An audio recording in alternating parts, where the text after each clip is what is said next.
સુરતના એડવોકેટ મેહુલ બોગરાની મુશ્કેલીઓ વધી છે। મેહુલ બોગરા વિરુદ્ધ થયેલ ફરિયાદ રદ કરવા કરેલી પિટિશન નામદાર હાઈકોર્ટે રદ કરી નાખી હતી। એડવોકેટ મેહુલ બોગરાની મુશ્કેલી વધી છે। ફરિયાદ રદ કરવા કરેલી પિટિશન હાઈકોર્ટે કાઢી નાખી છે। નામદાર હાઈકોર્ટમાં મેહુલ બોગરા વિરુદ્ધ દાખલ થયેલ પોલીસ એફઆઈઆર રદબાતલ કરવા હાઈકોર્ટમાં દલીલો થઈ હતી, જેની સુનાવણીમાં નામદાર હાઈકોર્ટે જણાવ્યું પોલીસે કોઈ ખોટું નથી કર્યું, તેને આધારે તેની પિટિશન રદ કરી નાખવામાં આવી હતી। નામદાર હાઈકોર્ટે વધુમાં કહ્યું હતું કે તે એડવોકેટ છે તો શું આ રીતે પોલીસને રોકવાનો તેમને અધિકાર છે? બિલકુલ નહીં। નામદાર હાઈકોર્ટના જજ નિર્જર દેસાઈએ કહ્યું, મેં અવારનવાર સમાચાર અને સોશિયલ મીડિયામાં જોયું છે કે તે પોતાની પ્રસિદ્ધિ માટે માત્ર પોલીસને જ ટાર્ગેટ કરે છે। એનટીએ દ્વારા આયોજિત થતી પરીક્ષાઓમાં વ્યાપક અનિયમિતતા થતા પેપર લીકનો મામલો સુરતમાં એબીવીપી દ્વારા વિરોધ પ્રદર્શન કરવામાં આવ્યું છે। આ વિરોધ પ્રદર્શન વીર નર્મદ સાઉથ ગુજરાત યુનિવર્સિટીના ગેટ ઉપર કરવામાં આવ્યું છે। નકલી કૌભાંડ અને પેપર લીક કૌભાંડ આજકાલના સમયમાં દરરોજની વાત બની ગઈ છે। હાલ એક મોટા સમાચાર પેપર લીકને લઈને સામે આવી રહ્યા છે। દેશની સૌથી મોટી પરીક્ષાઓમાંની એક એવી નીટ યુજી 2024નું પેપર લીક થયું હોવાના સમાચાર સામે આવી રહ્યા છે। આ પરીક્ષાનું આયોજન 4750 કેન્દ્રો પર કરવામાં આવ્યું અને લગભગ 24 લાખ વિદ્યાર્થીઓએ પરીક્ષા આપી। એનટીએ દ્વારા આયોજિત થતી પરીક્ષાઓમાં વ્યાપક અનિયમિતતા તથા પેપર લીક કરનાર લોકો ઉપર કડક કાર્યવાહી કરવામાં આવે તેવી માંગ સાથે વિરોધ પ્રદર્શન કરવામાં આવ્યું છે। આજે વીર નર્મદ સાઉથ ગુજરાત યુનિવર્સિટીના ગેટ ઉપર સૂત્રોચ્ચાર સાથે રામધૂન બોલાવીને વિરોધ કરાયો હતો। जी नमस्ते, जयदीप जंजाड़ा, अखिल भारतीय विद्यार्थी परिषद सूरत महानगर मंत्री। एनटीए द्वारा जे प्रकारे विद्यार्थीओना भविष्य साथे छबरडा करवामां આવ્યા છે, તો આ વિષયને લઈને વિદ્યાર્થી પરિષદ સમગ્ર ગુજરાત ભારતભરમાં વિરોધ પ્રદર્શન કરી રહ્યું છે અને વિદ્યાર્થી પરિષદની એક પ્રકારની માંગ છે કે આ એનટીએ પર કાયદેસરની કડક કાર્યવાહી કરવામાં આવે। આમાં અહીંયા સંડોવાયેલા તમામ અધિકારીઓ પર જે પણ ગુનો દાખલ કરી અને ત્વરિત ધોરણે એનટીએ પર કાયદેસર કાર્યવાही કરવામાં આવે। नमस्ते, मैं कृति संजीव सिंह राजपूत अखिल भारतीय विद्यार्थी परिषद से। अखिल भारतीय विद्यार्थी परिषद एक ऐसा परिषद है जो विद्यार्थियों के लिए हमेशा से खड़े रहता है और जैसा कि हम सब जानते हैं कि इस साल के 2024 के नीट के एग्जाम में टोटल 9 लाख बच्चे थे। 9 लाख बच्चों के साथ खिलवाड़ किया गया है। हर उन माँ बाप के साथ खिलवाड़ किया गया है जो एक एक पाई जोड़ के ऑटो रिक्शा चला के फार्मिंग करके खेती करके अपने बच्चे को नीट के एग्जाम के लिए तैयार करवाते हैं और एक कागज के टुकड़े ने पूरे नीट के एग्जाम को खरीद लिया और इस तरीके से 9 लाख बच्चों के साथ खिलवाड़ हुआ है। हमें न्याय चाहिए, हमें ट्रांसपेरेंट एग्जामिनेशन चाहिए विदाउट एनी अनफेयर। और ये सिर्फ आज के जनरेशन से खिलवाड़ नहीं है, फ्यूचर जनरेशन से भी खिलवाड़ है। आज तो एक बच्चा पास हो जा रहा है लेकिन कल होके वो डॉक्टर बन रहा है, वो किसको बचाएगा जबकि उसके पास तो बुद्धि ही नहीं है। धन्यवाद। સુરત શહેરમાં ઓરેન્જ બીઆરટીએસ બસના 100 જેટલા ડ્રાઈવરો હડતાલ પર ઉતર્યા છે। પગારના મુદ્દે ભેસ્તાન સ્થિત ડેપો ખાતે ડ્રાઈવર ભેગા થઈ ભારે વિરોધ નોંધાવ્યો હતો। સુરત મહાનગરપાલિકા સંચાલિત બીઆરટીએસની ઓરેન્જ બસના પૈડા થંભી ગયા છે। 100 જેટલી બસના ડ્રાઈવરો હડતાલ પર ઉતર્યા છે। પગારના મુદ્દે ભેસ્તાન સ્થિત ડેપો ખાતે ડ્રાઈવર ભેગા થયા હતા, જ્યાં પગાર સમયસર નહીં ચૂકવવામાં આવતો હોવાને કારણે હડતાલ પર ઉતર્યા હોવાનું કહ્યું હતું। સાથે જ ईएसआईसी कपाई છે પણ કાર્ડ ન અપાતા હોવાની સાથે પીએફ કપાઈ છે પણ કોન્ટ્રાક્ટર નંબર ન આપતા હોવાના આક્ષેપ કરવામાં આવ્યા હતા। આંદોલન પર ઉતરેલા ડ્રાઈવરે કહ્યું, આ નવી કંપની છે, દર મહિને દિવસો ઠેલવીએ જાય છે, પગાર સમયસર આપતા નથી, જેથી અમારે ભાડે રહીએ છીએ ત્યાં મકાન માલિક દ્વારા મકાન ખાલી કરી દેવા કહી દેવામાં આવ્યા છે। અલગ અલગ રાજ્યના ડ્રાઈવરો નોકરી કરી રહ્યા છે। અમારે અમારા પરિવારના ગુજરાન ચલાવવા અઘરા થઈ ગયા છે। અમને આઈ કાર્ડ પણ આપવામાં આવ્યા નથી। અમે આ કંપનીમાં કામ કરીએ છીએ તે પણ કોઈ પુરાવો અપાયો નથી। પગાર પણ પૂરો અપાતો નથી। પગારને કાપીને આપવામાં આવે છે। કયા પગારના પૈસા જાય છે તેના પણ કોઈ ડોક્યુમેન્ટ્સ આપતા નથી, જેથી અમે 100 બસના ડ્રાઈવરો દ્વારા હડતાલ કરી છે। અમને અમારા હક જોઈએ છે। અમને પણ અન્ય બસના કર્મચારીની જેમ સુવિધા આપવામાં આવે તેવી અમારી માંગણી છે। દર મહિને આ લોકો 3 મહિનાથી જે નવી કંપની છે આ મહિના ચલાવ્યો એમ કરીને 20 તારીખ 22 તારીખ આવી રીતનું અમને ઇસ્યુ કરે છે। બરાબર, મકાન માલિક અમને ખાલી કરવાનું કહી દીધું, ભાડેથી અમે રહીએ છીએ ને અમે બહારના અમદાવાદના, યુપીના, બિહારના બધી જગ્યાના અહીંયા ડ્રાઈવરો છે, બધા ભાડેથી રહે છે। તો બધા એમ જ એ જ ઇસ્યુ છે। પગાર અમને 1 તારીખથી 10 તારીખની અંદર જોઈએ। અમારું એ જ ઇસ્યુ છે, બીજું કંઈ નહીં. આ લોકો પગાર ટાઈમસર નહીં આપતા, પગાર સ્લીપ નહીં, અમારી જોડે કોઈ પુરાવો નથી કે અમે આ કંપનીમાં નોકરી કરીએ છીએ. પીએફ મેડિકલ ઇસ્યુ આ બધું, આઈ કાર્ડ કંઈ નથી અમારી જોડે કે અમે આ કંપનીમાં ડ્રાઈવર છે, સિટી બસ ચલાવીએ છીએ, અમે કંઈ અમારી જોડે પ્રૂફ જ નથી. કે પગાર અમને ટાઈમ ટુ ટાઈમ મળતો નથી અને 22,500 પગાર બોલેલા કાપી કૂપીને પૈસા આપે છે, કોઈ પ્રૂફ નથી, પગાર સ્લીપ બી નથી આપતા. પીએફ અત્યાર સુધી કપાયું છે તો એના બી પૈસા જમા થયા છે નથી થયા એ બી કંઈ એપમાં કે કોઈ જગ્યાએ બતાવતું નથી. એટલે અમે આ લોકોએ હડતાલ પાડેલી હતી ડ્રાઈવરો, કારણ કે પગાર ટાઈમ ટુ ટાઈમ મળતો નથી. 15 તારીખ 18 તારીખ 20 તારીખ થઈ જાય છે ભાઈ. અડધા ડ્રાઈવરોને આપ્યું છે, અડધાનો 20-25 ડ્રાઈવરોનો બાકી છે. તો આવશે એવું કરીને વાયદા કરે છે. એટલે અમે લોકોએ હડતાલ 100 બસ ઊભી છે. સુરતમાં ડુપ્લિકેટ ડોક્યુમેન્ટ્સ બનાવી હિન્દુ નામ ધારણ કરીને રહેતા બાંગ્લાદેશી યુવકના એસઓજી પોલીસે બાતમીને આધારે ધરપકડ કરી લીધી છે. સુરતના ઓન ચંડાલ ચોકડી પાસેથી બાંગ્લાદેશી યુવક ઝડપાયો છે. સુરત એસઓજી દ્વારા યુવકને ઝડપી લેવામાં આવ્યો છે. યુવક પાસેથી આધાર કાર્ડ સહિતના કેટલાક ડુપ્લિકેટ દસ્તાવેજો મળી આવ્યા છે. આ ઉપરાંત યુવકના સંપર્ક શંકાસ્પદ હોવાને લઈને તે દિશામાં એસઓજીએ તપાસ શરૂ કરી છે. યુવક હિન્દુ નામ ધારણ કરી સુરતમાં રહેતો હતો.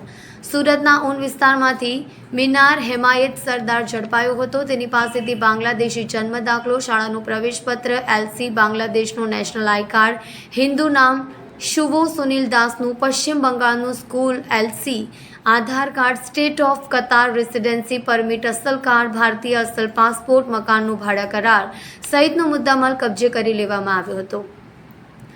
મિનાર હેમાયત સરદાર મૂળ બાંગ્લાદેશનો વતની છે. તે વર્ષ 2022-20માં સાતખીરા બોર્ડર ક્રોસ કરીને ભારતમાં બેનગાંવ ખાતેથી પ્રવેશી સુરત આવ્યો હતો.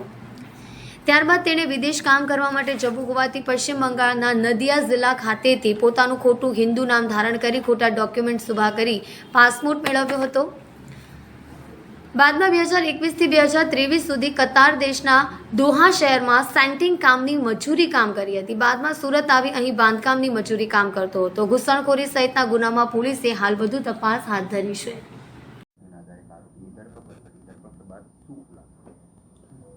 એસઓજીને એક ચોક્કસ બાતમી હતી કે ભાઈ ઊન વિસ્તારની અંદર એક મિનાર હેમાયતે સરદાર કરીને એક બાંગ્લાદેશી રહે છે, તો એના રેકી કરીને ત્યારબાદ એને ધરપકડ કરી.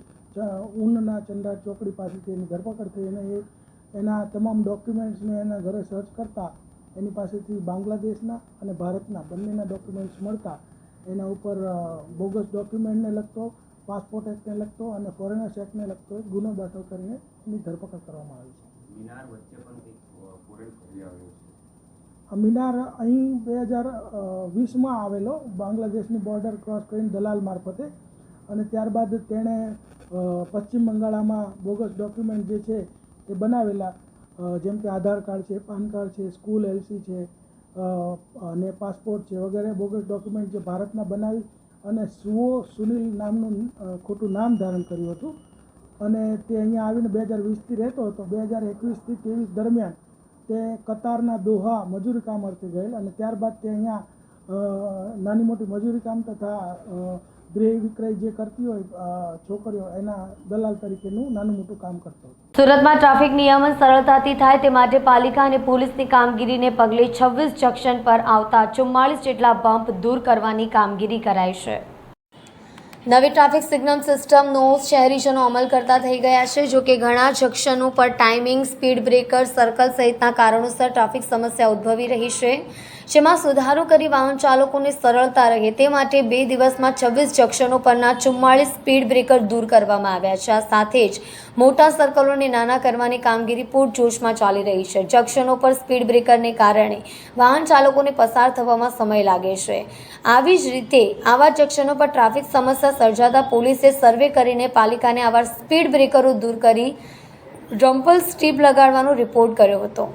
આ ઉપરાંત જે સર્કલો મોટા છે અથવા ડિઝાઇનમાં ખામી છે ત્યાં ટ્રાફિકની સમસ્યા રહે છે, જેથી આવા સર્કલોને નાના બનાવવા સહિતની સુધારા કરવા ટ્રાફિક શાખાએ રજૂઆત કરી છે. પીપીપી હેઠળના સર્કલો અંગે સર્વે કરી નિર્ણય લેવાશે, જ્યારે પાલિકા હસ્તકના સર્કલોની કાર્યવાહી ટૂંક સમયમાં પૂર્ણ કરાશે. સુરત પોલીસ કમિશનરના માર્ગદર્શન હેઠળ સુરત શહેરમાં સિગ્નલનું યોગ્ય અમલીકરણ થાય, લોકોના ટ્રાવેલિંગ ટાઈમમાં ઘટાડો થાય તે માટે રોડ એન્જિનિયરિંગ વધારા ચાલુ કરવામાં આવ્યા છે, જેના ભાગરૂપે સુરત શહેરના કુલ 26 જંકશન ઉપરાંત 44 જેટલા બમ્પ દૂર કરી દેવામાં આવ્યા છે. સાયન્સ સિટી સર્કલ ખાતે સર્કલ નાનું કરવાની કામગીરી હાલમાં ચાલી રહી છે. સુરત શહેર ટ્રાફિક શાખા દ્વારા માનનીય પોલીસ કમિશનર શ્રીના માર્ગદર્શન હેઠળ હાલમાં સુરત મ્યુનિસિપલ કોર્પોરેશન અને સુરત શહેર ટ્રાફિક શાખાની એક સંયુક્ત ટીમ બનાવવામાં આવી છે, જેમાં સિગ્નલના અમલીકરણના માધ્યમથી લોકો વધુને વધુ ટ્રાફિકના નિયમોનું પાલન કરે, તેમજ ક્યાંક ને ક્યાંક અમુક જંકશનો પર જે ફરિયાદ મળી રહી હતી કે જેમાં લોકોના ટ્રાવેલિંગ ટાઈમમાં ઘટાડો કરવા માટે અમે સમગ્ર સિટીનું રોડ એન્જિનિયરિંગમાં જે સુધારા કરવા પાત્ર છે એમાં મોટા સર્કલોની સાઇઝ નાની કરવા માટે, 4 જંકશન એટલે કે સિગ્નલ જંકશન પરના બમ્પ હટાવવા માટે ફ્રી લેફ્ટ ટર્ન કઈ જગ્યાએ કરવો જોઈએ તેનું એનાલિસિસ સાથે એવા ઘણા બધા મુદ્દાઓ કે જેના લીધે રોડ એન્જિનિયરિંગમાં સુધારા કરવાને લીધે ક્યાંક ને ક્યાંક ટ્રાફિક નિયમન સરળતાથી મળે, ટ્રાફિક સિગ્નલનું અમલીકરણ પણ સારી રીતે કરી શકાય અને લોકોના ટ્રાવેલિંગમાં ઘટાડો આવે તે માટે સુરત મ્યુનિસિપલ કોર્પોરેશન સાથે રહી અને હાલમાં ટોટલ 26 જંકશનો પર 45થી વધારે બમ્પ એ કાઢવામાં આવ્યા છે. સાથે આજે સાયન્સ સિટી સર્કલ ખાતેનું જે જંકશન ઉપરનું સર્કલ છે એને પણ નાનું કરવાની કાર્યવાહી હાલમાં ચાલુ છે અને આવનારા દિવસોમાં 45થી વધારે જંકશનો 1 બાય 1 જે પણ ટ્રાફિક સિગ્નલને નડતરરૂપ છે અથવા તો એવા મોટા જંકશનો પર સર્કલ છે કે જેના લીધે ટ્રાવેલિંગ ટાઈમમાં વધારો થાય છે એવા સર્કલોને નાની સાઇઝના કરવામાં આવશે અને લોકોને ફ્રી લેફ્ટ એટલે કે ડાબી બાજુ એ લોકોને સરળતાથી વળી શકે, ટ્રાફિક કન્જેશન ન થાય તે માટે ફ્રી લેફ્ટ ટર્ન પણ બનાવવામાં આવશે, જે હાલમાં ટ્રાફિક શાખા દ્વારા કોન અને ચેનની મદદથી બનાવવામાં આવેલા છે.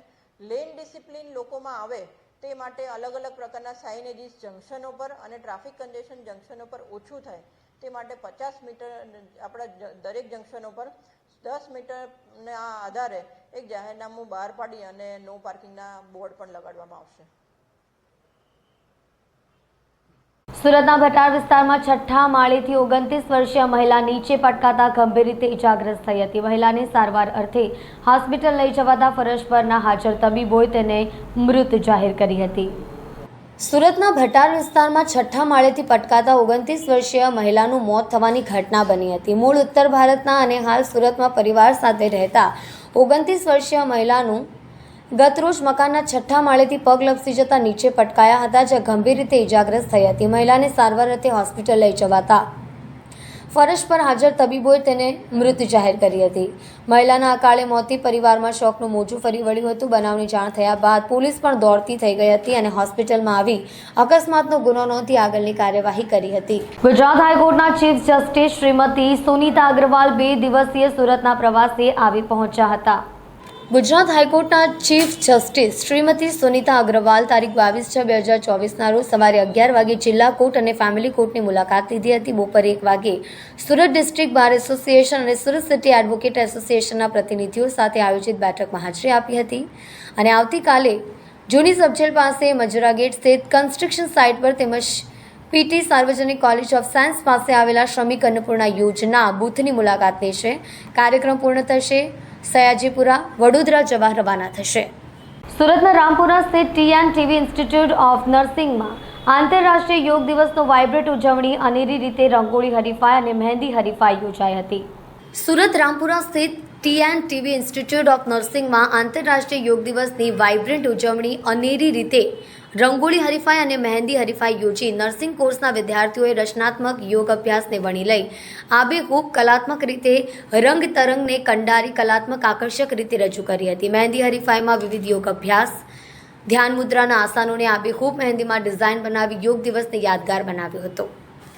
વિશ્વ યોગ દિવસની ઉજવણીમાં સંસ્થાના પ્રિન્સિપાલ કિરણ દોમડિયાએ વિશ્વમાં યોગ અભ્યાસનું મહત્વ, યોગ એટલે યોગાસન ફક્ત નહીં પરંતુ ધ્યાન, સાધના, આહાર, વિહાર, વિચાર સાથેનો સંગમ એટલે યોગ વિશે જણાવ્યું હતું.